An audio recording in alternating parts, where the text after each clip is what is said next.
किया है बाकी। देखिए मेरे पास यहां पर एक वर्चुअल मशीन है नोड 1 के नाम से, जिस पर मैंने already server 2016 operating system install किया हुआ है।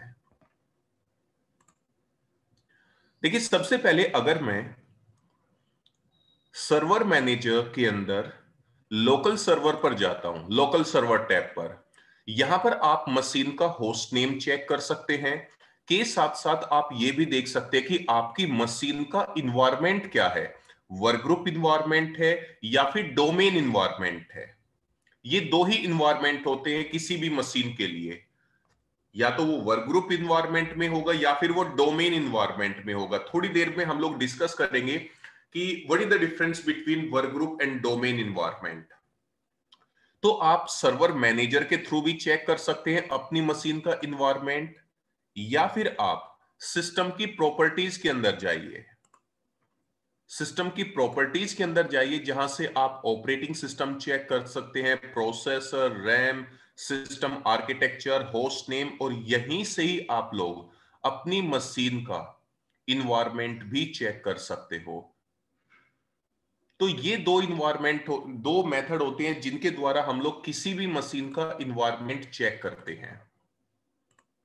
अब सबसे पहले बात यहीं पर आती है, वापस उसी सिनेरियो पे चलते हैं कि कमलेश जी, अगर आप किसी भी मशीन के अंदर कोई भी विंडोज ऑपरेटिंग सिस्टम इंस्टॉल करते हैं या फिर किसी भी ऑर्गेनाइजेशन के अंदर आप फ्रेश नेटवर्क सेटअप करते हैं, तो वो मशीन जो है या फिर वो नेटवर्क जो है वो वर्क ग्रुप इन्वायरमेंट का मेंबर होता है।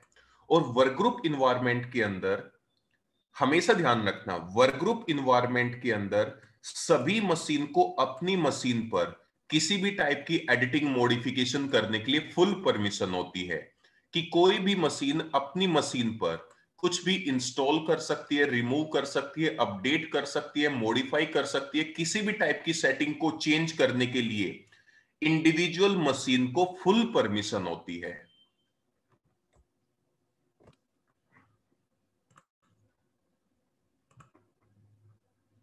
मुझे 2 मिनट का टाइम दीजिएगा जरा।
हम्म।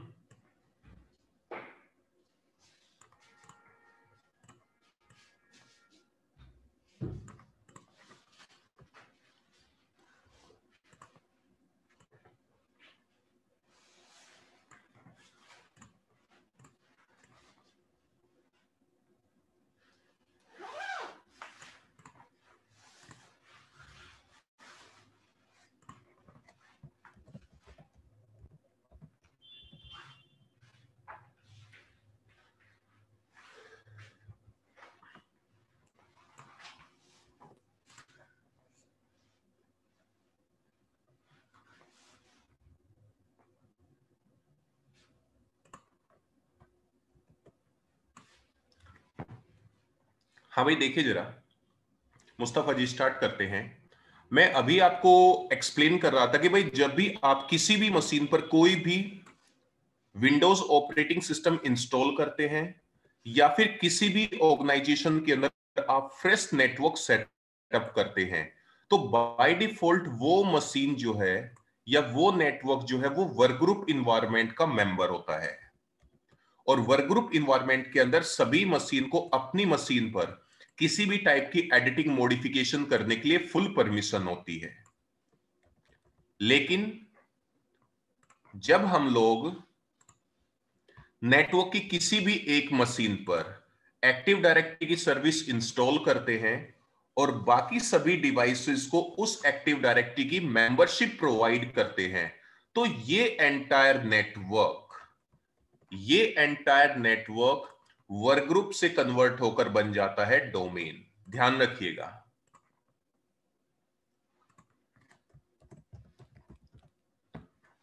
तो अभी हम लोग बात कर रहे थे कि जब हम लोग किसी भी मशीन पर फ्रेश ऑपरेटिंग सिस्टम इंस्टॉल करते हैं या किसी भी ऑर्गेनाइजेशन के अंदर फ्रेश नेटवर्क सेटअप करते हैं, तो बाय डिफॉल्ट सभी मशीन जो है वो वर्क ग्रुप इन्वायरमेंट की मेंबर होती है।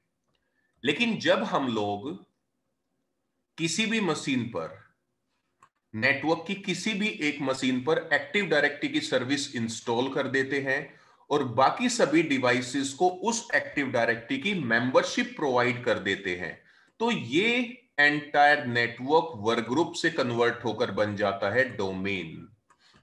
जिस तरह वर्क ग्रुप इन्वायरमेंट के अंदर सभी मशीन को अपनी मशीन पर किसी भी टाइप की एडिटिंग मॉडिफिकेशन करने के लिए फुल परमिशन होती है, लेकिन डोमेन इन्वायरमेंट के अंदर जिस मशीन पर आप एक्टिव डायरेक्टरी की सर्विस इंस्टॉल करते हो, केवल इस मशीन को ही एंटायर डोमेन रिसोर्सेज पर किसी भी टाइप की एडिटिंग मॉडिफिकेशन करने के लिए फुल परमिशन होती है।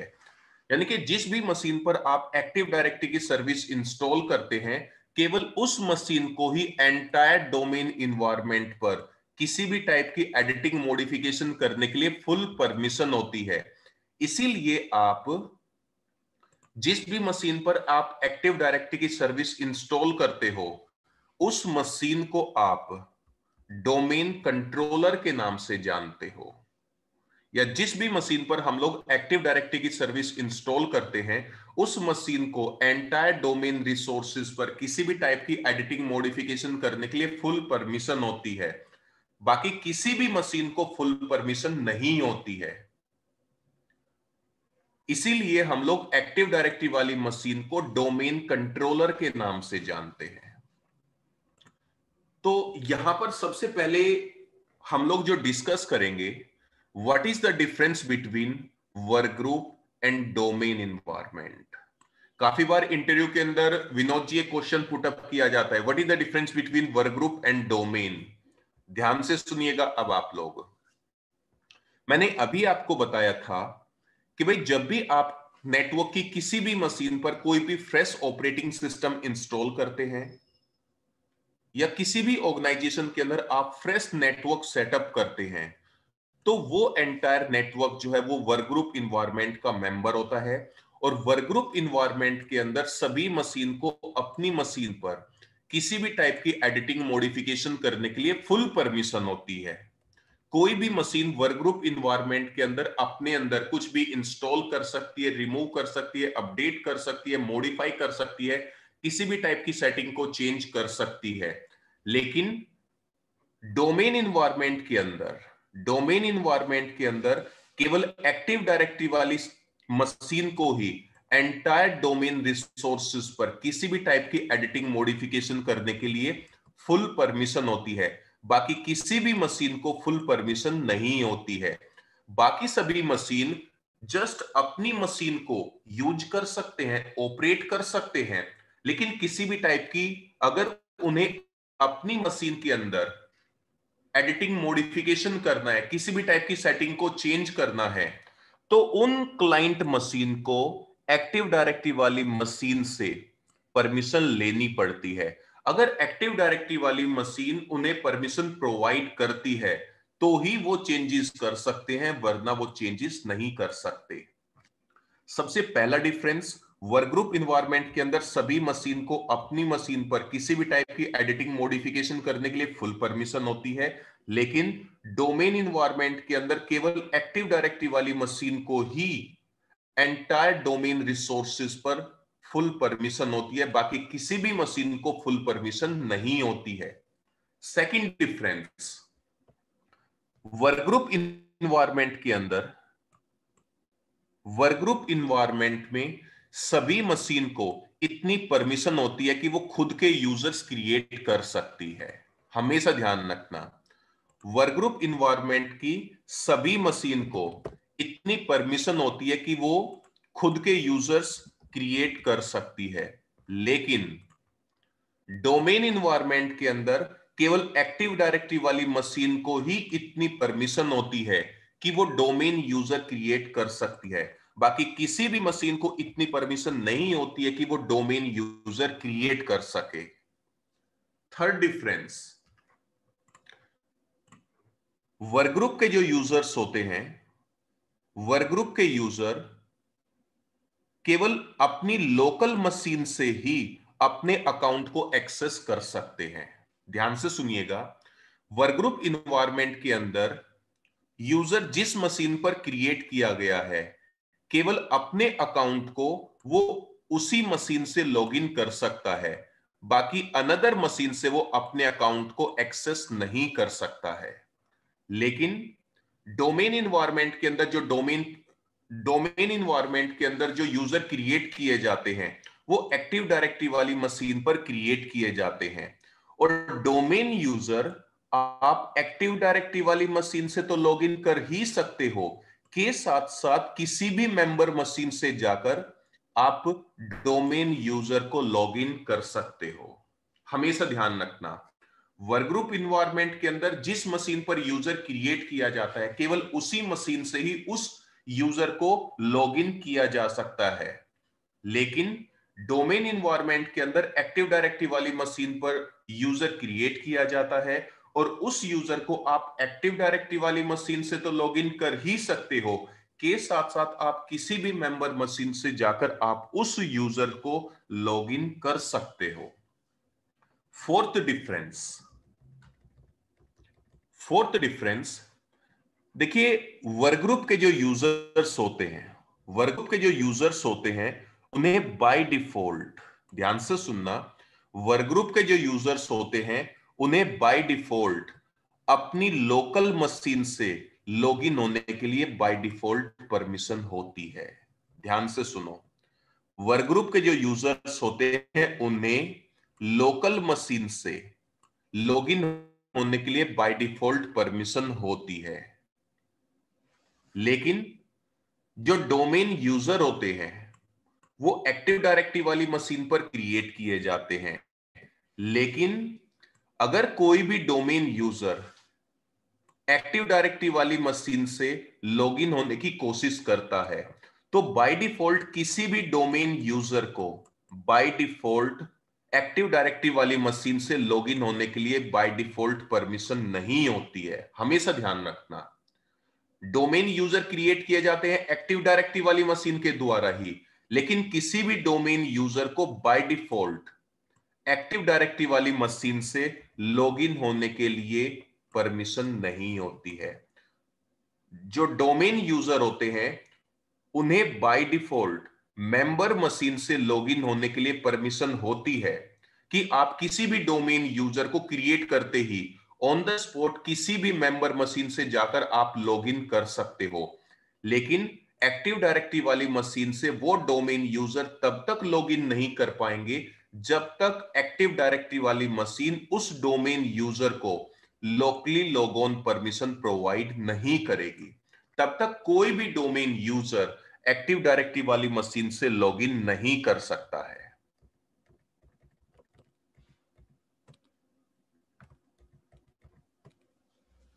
ये 4 डिफरेंस मैंने आपको बताए। विनोद जी, दोबारा एक्सप्लेन कर रहा हूं इसको। देखिए, वर्कग्रुप इन्वायरमेंट के अंदर पहला डिफरेंस ये है कि वर्कग्रुप इन्वायरमेंट के अंदर सभी मशीन को अपनी मशीन पर किसी भी टाइप की एडिटिंग मॉडिफिकेशन करने के लिए फुल परमिशन होती है। लेकिन डोमेन इन्वायरमेंट के अंदर एक्टिव डायरेक्टरी वाली मशीन को ही एंटायर डोमेन रिसोर्सेज पर किसी भी टाइप की एडिटिंग मॉडिफिकेशन करने के लिए फुल परमिशन होती है, बाकी किसी भी मशीन को फुल परमिशन नहीं होती है। Second difference, work group environment के अंदर सभी मशीन को इतनी परमिशन होती है कि वो खुद के यूजर्स क्रिएट कर सकती है, लेकिन डोमेन इन्वायरमेंट के अंदर केवल एक्टिव डायरेक्टरी वाली मशीन को ही इतनी परमिशन होती है कि वो डोमेन यूजर क्रिएट कर सकती है। बाकी किसी भी अनदर मशीन को डोमेन यूजर क्रिएट करने के लिए परमिशन नहीं होती है। थर्ड डिफरेंस, वर्क ग्रुप के जो यूजर्स होते हैं उन्हें बाय डिफॉल्ट वर्क ग्रुप के जो यूजर्स होते हैं उन्हें आप केवल उसी मशीन से लॉगिन कर सकते हो जिस मशीन पर वो क्रिएट किए जाते हैं। बाकी किसी भी अनदर मशीन से आप वर्क ग्रुप यूजर को लॉगिन नहीं कर सकते। लेकिन डोमेन यूजर जो क्रिएट किए जाते हैं वो एक्टिव डायरेक्टरी वाली मशीन के द्वारा क्रिएट किए जाते हैं, और एक्टिव डायरेक्टरी वाली मशीन से तो उन डोमेन यूजर को आप लॉगिन कर ही सकते हो, के साथ साथ किसी भी मेंबर मशीन से जाकर आप उन्हें लॉगिन कर सकते हो। लास्ट डिफरेंस, वर्क ग्रुप के जो यूजर्स होते हैं उन्हें बाय डिफॉल्ट अपनी लोकल मशीन से by default locally log on permission होती है। लेकिन डोमेन इन्वायरमेंट के अंदर किसी भी डोमेन यूजर को एक्टिव डायरेक्टरी वाली मशीन से लॉगिन होने के लिए locally log on permission by default available नहीं होती है। तो कोई भी domain user by default active directory वाली मशीन से तब तक लॉगिन नहीं कर सकता जब तक एक्टिव डायरेक्टरी वाली मशीन उस यूजर को locally log on permission assign नहीं करती है।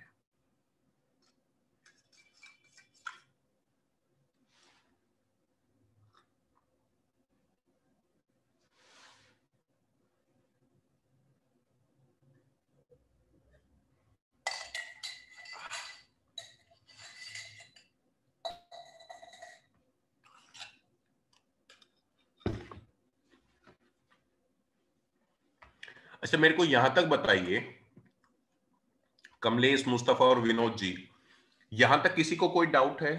नहीं सर। ठीक है भाई, नो सर। आगे बढ़ते हैं।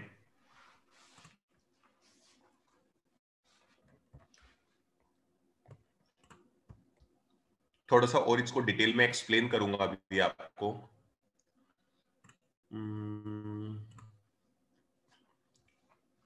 एक सेकंड जरा होल्ड कीजिएगा।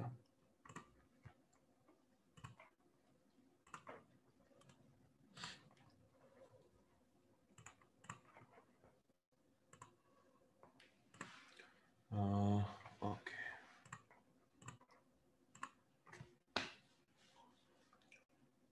अगेन ध्यान से सुनिएगा, थोड़ा सा और डिटेल में इसको एक्सप्लेन करूंगा।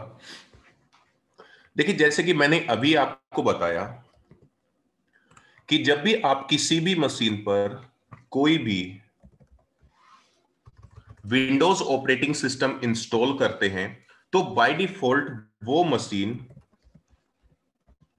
वर्क ग्रुप इन्वायरमेंट की मेंबर होती है, और वर्क ग्रुप इन्वायरमेंट के अंदर सभी मशीन को अपनी मशीन पर किसी भी टाइप की एडिटिंग मॉडिफिकेशन करने के लिए फुल परमिशन होती है कि कोई भी मशीन अपनी मशीन पर किसी भी टाइप की एडिटिंग मॉडिफिकेशन कर सकती है। लेकिन जब हम लोग किसी भी मशीन पर एक्टिव डायरेक्टरी की सर्विस इंस्टॉल कर देते हैं और बाकी सभी डिवाइसेस को उस एक्टिव डायरेक्टरी की मेंबरशिप प्रोवाइड कर देते हैं, तो ये एंटायर नेटवर्क वर्क ग्रुप से कन्वर्ट होकर बन जाता है डोमेन। और डोमेन के अंदर आप जिस मशीन पर एक्टिव डायरेक्टरी की सर्विस इंस्टॉल करते हैं केवल उस मशीन को ही एंटायर डोमेन रिसोर्सेज पर किसी भी टाइप की एडिटिंग मॉडिफिकेशन करने के लिए फुल परमिशन होती है। बाकी किसी भी मेंबर मशीन को अपनी मशीन पर या किसी अनदर मशीन पर कोई भी परमिशन नहीं होती है। जस्ट मेंबर मशीन जो है वो अपनी मशीन को यूज कर सकते हैं, ऑपरेट कर सकते हैं, लेकिन किसी भी टाइप की एडिटिंग मॉडिफिकेशन नहीं कर सकते।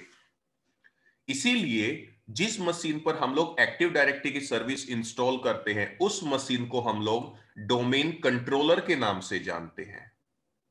सेकंड थिंग, अब बात आती है कि व्हाट इज एक्टिव डायरेक्टरी। हमेशा ध्यान रखना, Active Directory is a database which stores the information about domain, user, group, OU and other domain objects.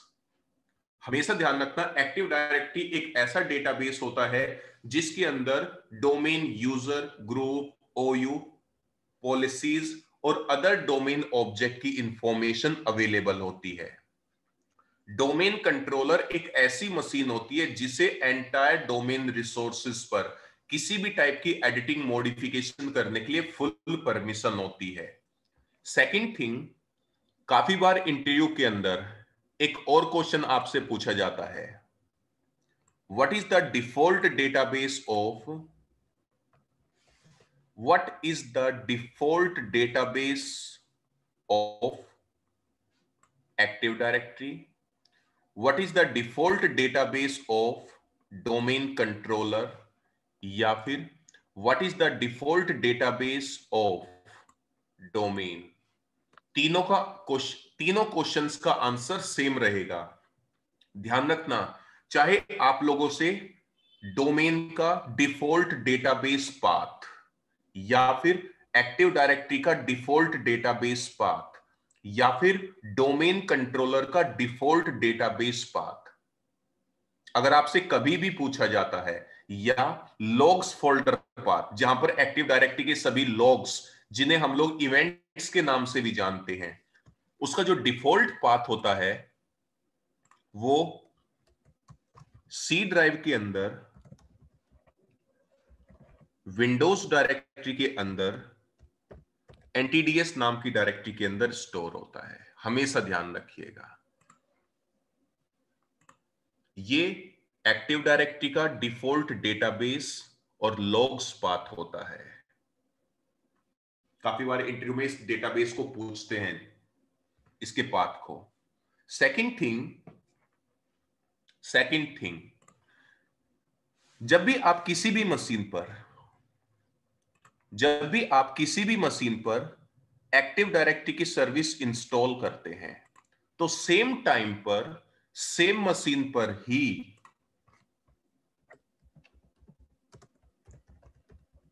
Group policy नाम का फीचर भी ऑटोमेटिक इंस्टॉल हो जाता है। जब भी आप किसी भी मशीन पर एक्टिव डायरेक्टरी की सर्विस इंस्टॉल करते हैं, तो सेम टाइम पर सेम मशीन पर ग्रुप पॉलिसी नाम का फीचर भी इंस्टॉल हो जाता है।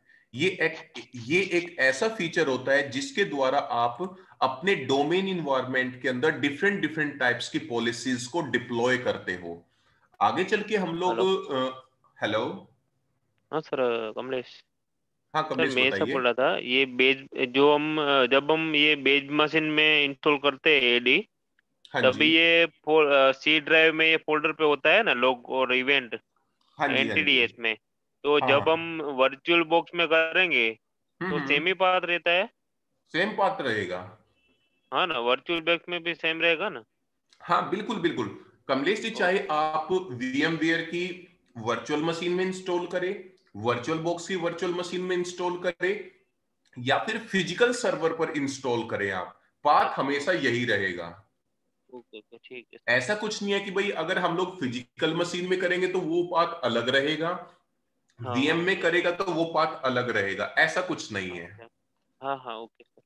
ओके, तो अभी मैं आपको बता रहा था कि भाई जब भी आप किसी भी मशीन पर एक्टिव डायरेक्टरी की सर्विस इंस्टॉल करते हैं, तो सेम मशीन पर सेम टाइम पर ग्रुप पॉलिसी नाम का एक फीचर भी इंस्टॉल हो जाता है, जिसके द्वारा आप अपने डोमेन इन्वायरमेंट के अंदर डिफरेंट टाइप्स की पॉलिसीज को डिप्लॉय कर सकते हो।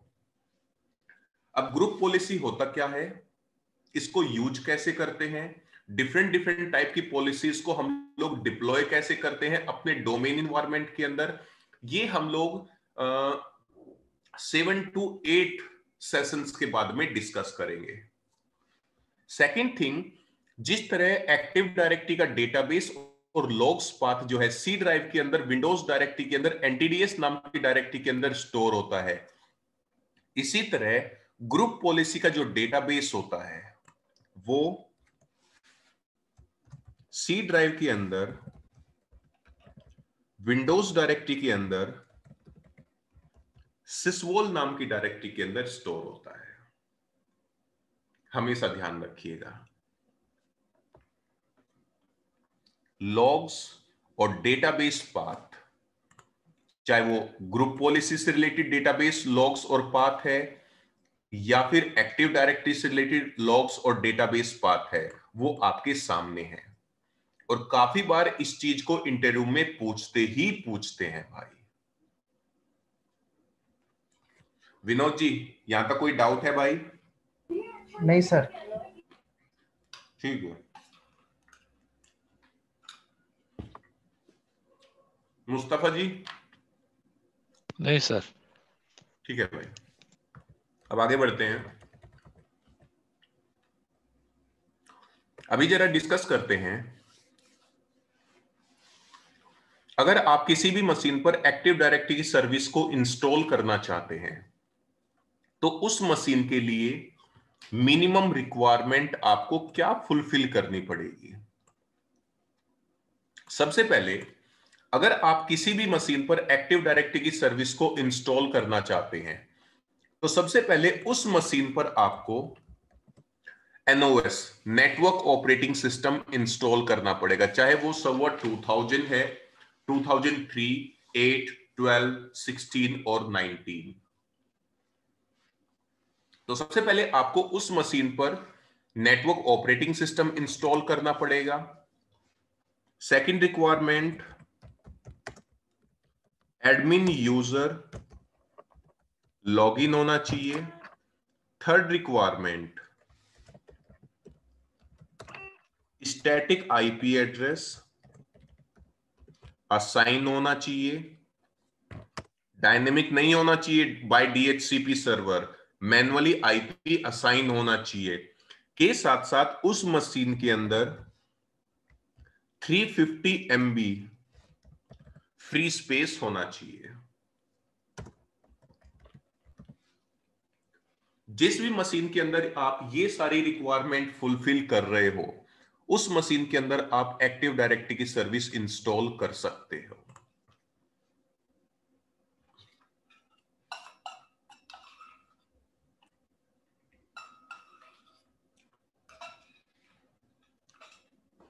अब जरा प्रैक्टिकली डिस्कस करते हैं हम लोग, how to install active directory.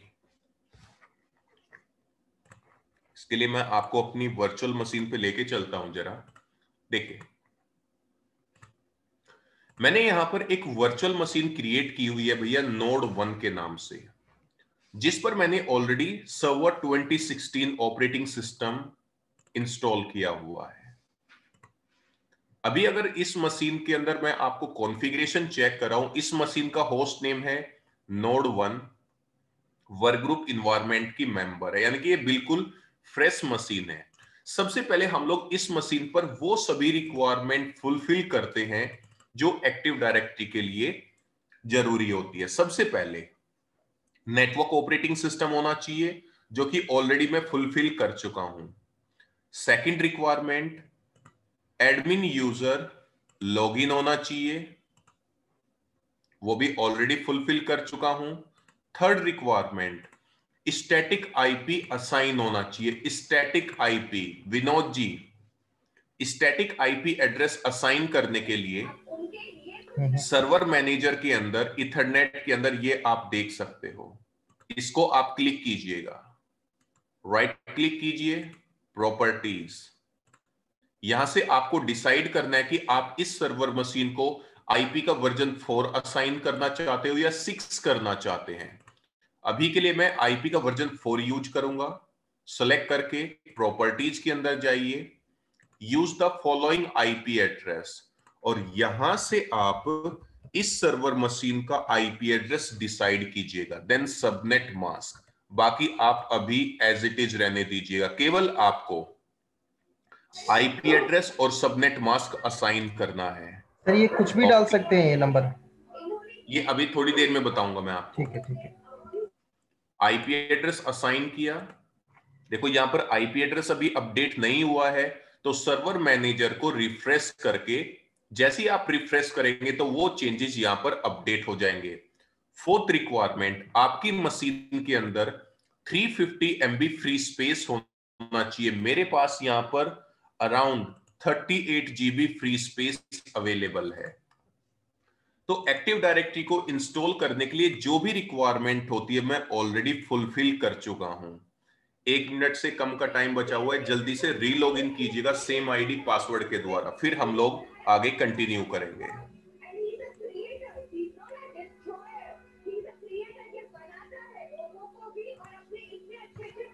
Vinod ji mute कीजिए अपने आप को।